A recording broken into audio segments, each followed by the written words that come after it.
بسم الله الرحمن الرحیم. سايکلو پينټا ډاينايل انيون چې دی دا مونږ ویل چې ارومیټیک دی او شپږ پای الکترونز لري. څو لري؟ شپږ پای الکترونز لري یا درې الکترون جوړې لري.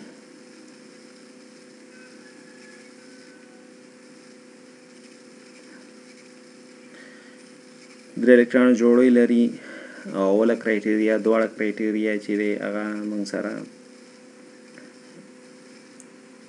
تطبیق کیږي. پکې دواړه معیارونه مني د اروماتیک والي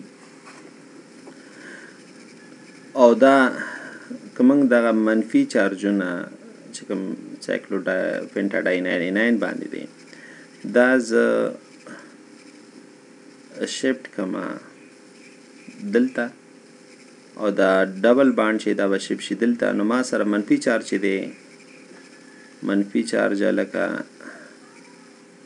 منفي چارج دلته راغی. بیا بل ځل چې دا منفي چارج دلته شفټ کما نو او دا دلته شفټ کم نو منفي چارج ما سره دلته راغی. منفي چارج سره راغی دلته ما سره راغی.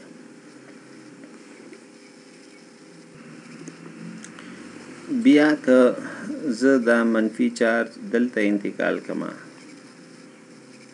نو دا به بار وځي نو منفي چارج دلته انتقال شو او که دا زه دلته شفټ کما نو دا منفي چارج به دلته لاړ شي نو دلته انتقال شو.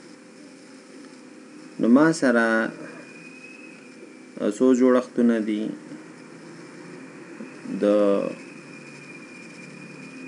چې کوم لون پیر دی د ما سره په بانډینګ کې پای باند په جوړولو کې برخه اخیستې نو پای الکترون یو ان نمبر اف الکترون نو دا موږ سره بانډینګ چې اخلي برخه اخلي.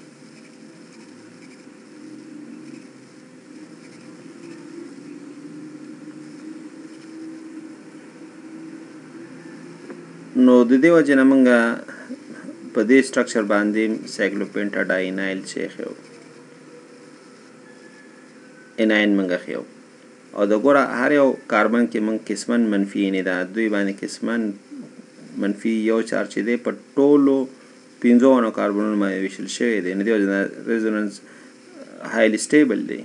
سي ريزونانس هایبرید د دی چې موږ داسې یو جوړه خولي کو اخر کې د سايکلو پينټا ډاينايل د پاره چې هغه کې د الکترون اورج چې دا د پټوله کړه باندې ویشل شوی دا او باندې قسمن منفي چارجونه موږ غستې دي. دا منفي یو چارج پټوله کاربنونو باندې ویشل شوی دی او کدی د پاره موږ مالی کوړه بیټال ډایګرام لکه څنګه چې موږ مخکې لیکلو دا کوم بیا ولیکو. نو چونکه شپږ پای الکترون لري اتوماتیک به تاسو کلوز شیل درکړي فل اربیټال نه بدل کړي ډک اربیټال نه بدل کړي. نو شپږ پای الکترون 68 دی.